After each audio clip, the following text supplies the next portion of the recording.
शन्नो मित्रः शं वरुणः शन्नो भवत्वर्यमा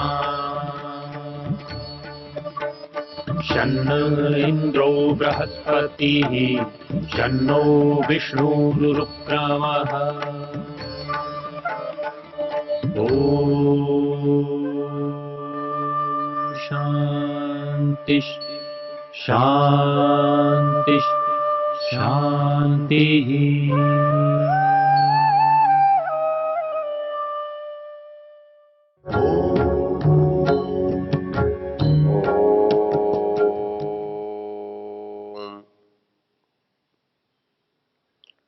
हम यजुर्वेद के 31वें अध्याय की चर्चा कर रहे हैं। इस अध्याय के मंत्रों का ऋषि नारायण और इसका देवता पुरुष है।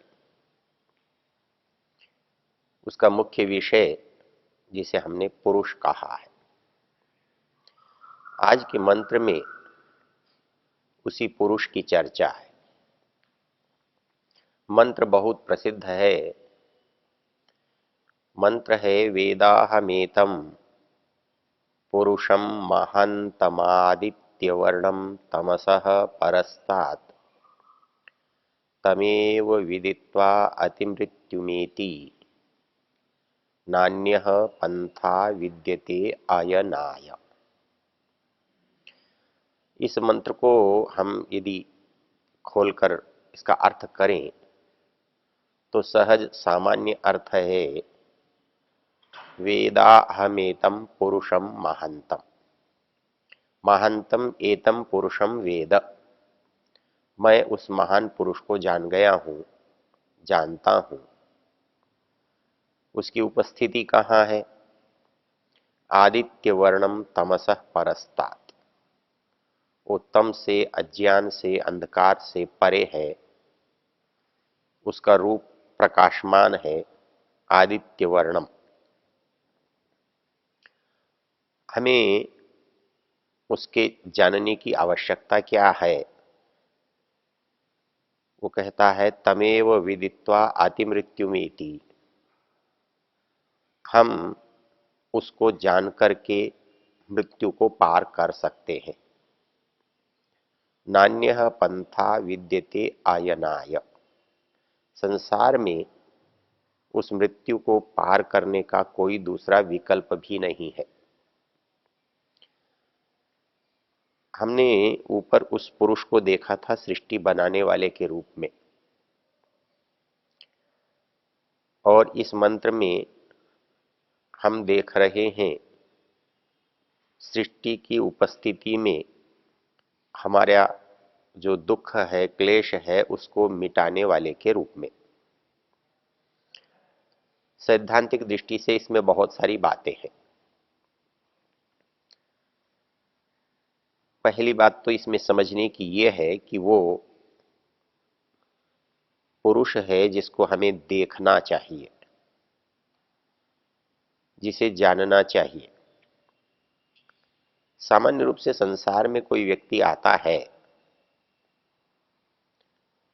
तो उसको जो चाहिए वो संसार में है। इस संसार के अतिरिक्त उसे जानने की कुछ आवश्यकता प्रतीत नहीं होती।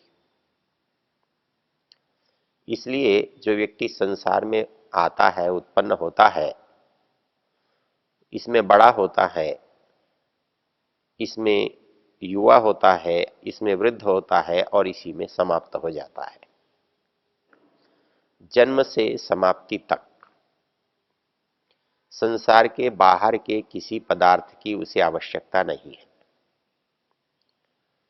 तो उसे वही पदार्थ जानने चाहिए और उन्हीं का लाभ लेना चाहिए।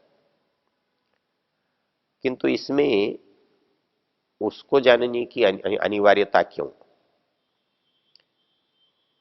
वो अनिवार्यता इसलिए कि ये जन्म जो है ये हमारे हाथ में नहीं है। और जन्म क्योंकि हमारे हाथ में नहीं है, इसलिए इसकी समाप्ति मृत्यु भी हमारे हाथ में नहीं है। और जो चीज हमारे हाथ में नहीं होती, हमारी इच्छानुसार नहीं होती, वो हमारी पराधीनता का कारण है। जो चीज पराधीनता का कारण है वो दुख है। हम चाहते हैं अभी जाना, लेकिन कोई कहता है नहीं, आप नहीं जा सकते, तो हमें लगता है कि हम बंधन में हैं, इसलिए हम उससे मुक्त होना चाहते हैं, छूटना चाहते हैं। तो संसार में सबसे बड़ा बंधन है क्या? बंधन या पराधीनता पर विचार किया जाए तो जहां जहां इच्छा का विघात होता है, हमारी इच्छा की पूर्ति हम नहीं कर पाते हैं, वहां वहां बंधन है। इस संसार में जो भी प्राणी आए हैं, उनका सबसे बड़ा बंधन है, चाहे उन्होंने किसी भी शरीर को धारण किया है, वो उनकी इच्छानुसार नहीं है। वो उन्हें दिया है, व्यवस्था ने दिया है, व्यवस्थापक ने दिया है। तो क्योंकि उसमें हमारी स्वतंत्रता नहीं है, तो क्या उसे बंधन न माना जाए? हम उत्पन्न होते हैं, लेकिन हम देखते हैं कि जो दूसरे उत्पन्न हुए हैं उनकी अपेक्षा से हम कहीं कम हैं, कहीं अधिक हैं। ये जो न्यूनाधिकता है, यही हमारे अंदर असंतोष पैदा करती है। हमें जो न्यूनताएं हैं वो अखरने लगती हैं, और जब विचार करते हैं, करते करते हम इस निष्कर्ष पर पहुंचते हैं कि असली जो गलती हो रही है वो हमारे यहां आने से हो रही है, हमारे जन्म से हो रही है। जन्म से होने के साथ साथ यदि हम इस जीवन को भी देखें तो इस जीवन को हम जैसा चलाना चाहते हैं वैसा हम नहीं चला सकते या नहीं चला पाते, और अंतिम परिणति तो हमारे हाथ में बिल्कुल ही नहीं होती। हम मरना नहीं चाहते किंतु मर जाते हैं, और जो हम नहीं चाहते वही हमारे लिए दुख है। तो यहां जो बात कह रहा है मंत्र, वो कहता है कि आप मृत्यु से छुटकारा पाएंगे। लेकिन मृत्यु से छुटकारा कैसे पा सकते हैं? एक तो हमारी मृत्यु कभी हो ही नहीं, ऐसी परिस्थिति आ जाए, या मृत्यु हो भी जाए लेकिन उस मृत्यु से होने वाला दुख हमें ना हो। ये भी तो मृत्यु से छूटना ही है। जब हमारे लिए किसी वस्तु का महत्व न रहे, वो हमारे लिए बाधा न बने, फिर हमें उसके होने और नहीं होने से क्या अंतर पड़ता है? तो इसलिए जो बात कही जा रही है कि वो हम मृत्यु से छूटते हैं, इसके लिए योग दर्शन के वो थोड़े से सूत्र यदि हमारे ध्यान में रहें तो ये बात बहुत स्पष्ट हो जाती है। हमने देखा था कि इस दुख से छूटने के लिए जिन लोगों ने प्रयत्न किया, जिन लोगों ने रास्ता बताया, जो रास्ता बनाया, उस रास्ते को सभी शास्त्रों ने योग कहा है। अर्थात ये मृत्युमेति वाला जो रास्ता है, वो मृत्युमेति वाला रास्ता, उसको जानने से इसका छूटना जुड़ा हुआ है। अर्थात तब तक आप इससे नहीं छूट सकते जब तक आप उसे नहीं जान लेते।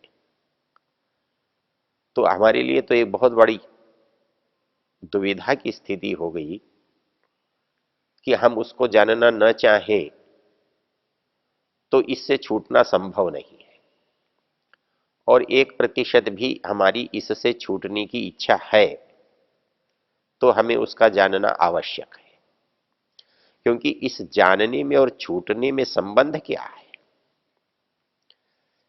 एक से दूसरा क्यों बंधा हुआ है। इसलिए कि बड़ी सीधी सी बात है कि जेल में हम हैं और जिसके पास चाबी है उसको हम न जाने, उसकी हम सहायता न लें तो बाहर हम कैसे आएंगे। तो जिसने हमको इसमें रखा है वही हमको इससे छुड़ा सकता है।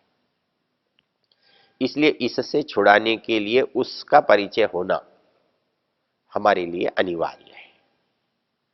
तो इस दृष्टि से यहां जो बात कही है उसको हम योग दर्शन के उस सूत्र में देख सकते हैं।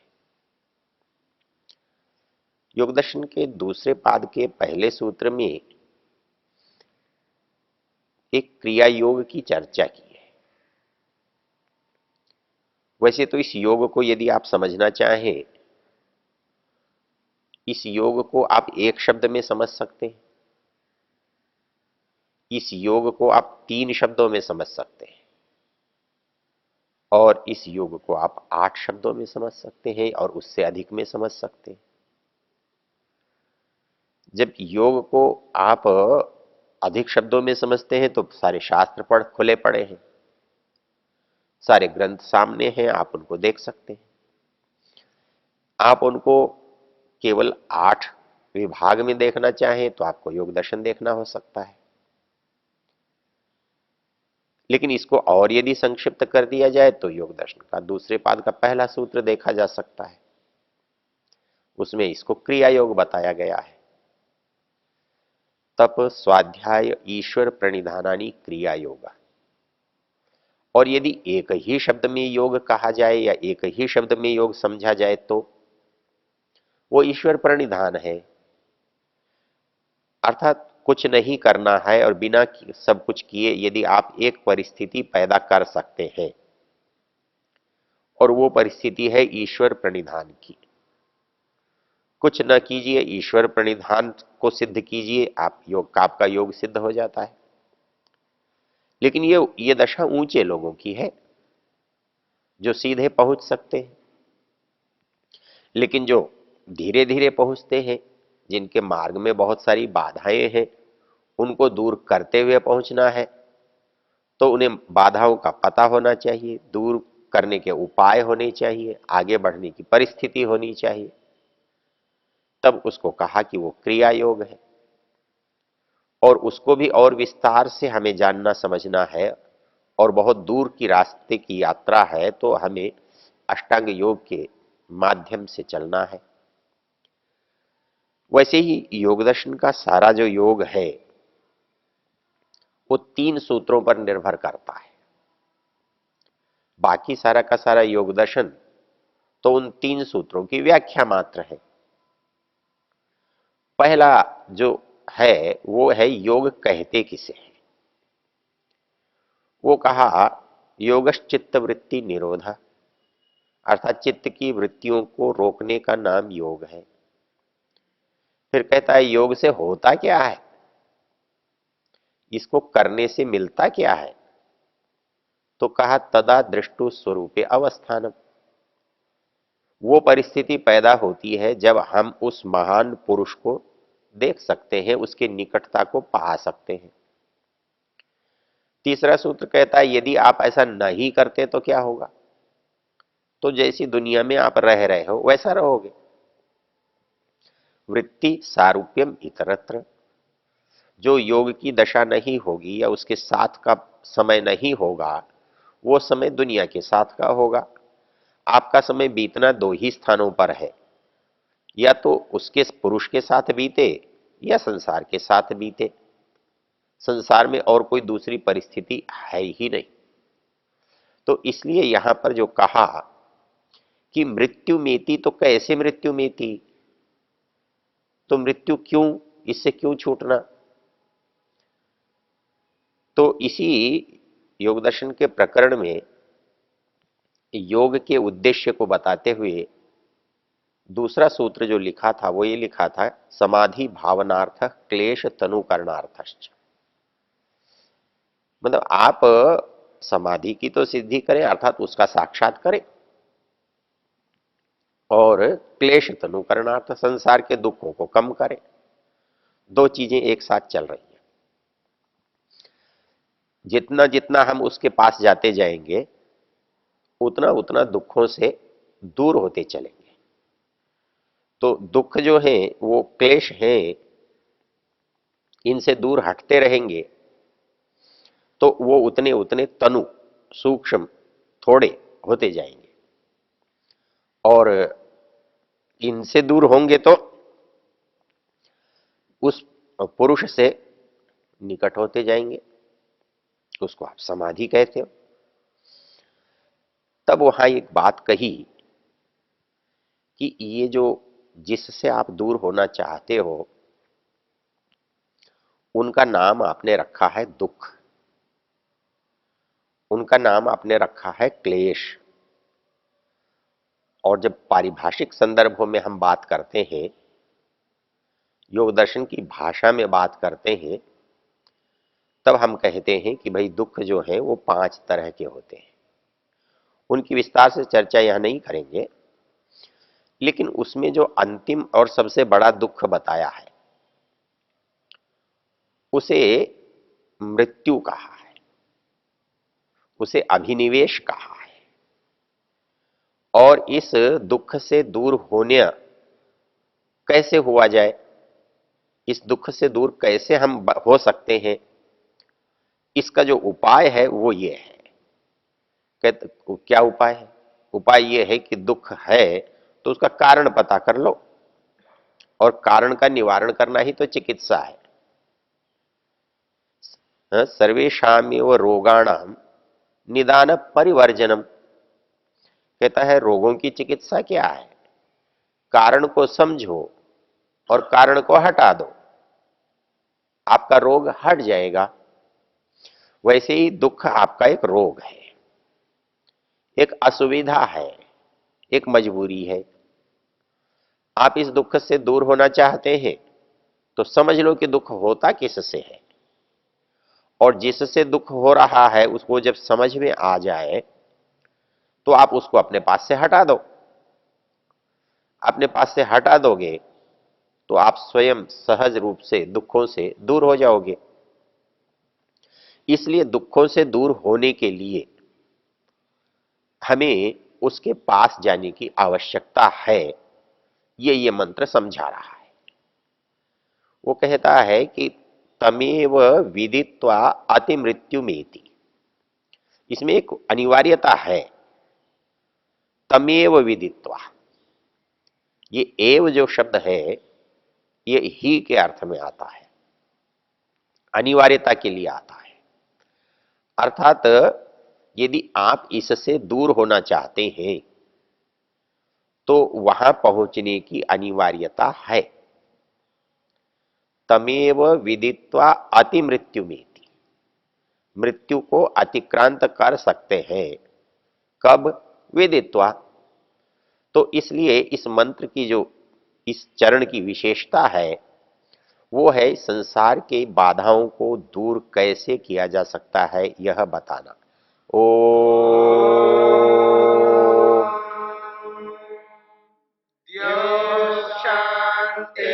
शांतिरंतरिक्षम शांति पृथिवी शांतिरापः शांतिरोषधयः शांति वनस्पतयः शांतिर्विश्वे देवा शांतिर्ब्रह्म शांति सर्वं शांति शांतिरेव शांति क्षमा शांतिरेधि।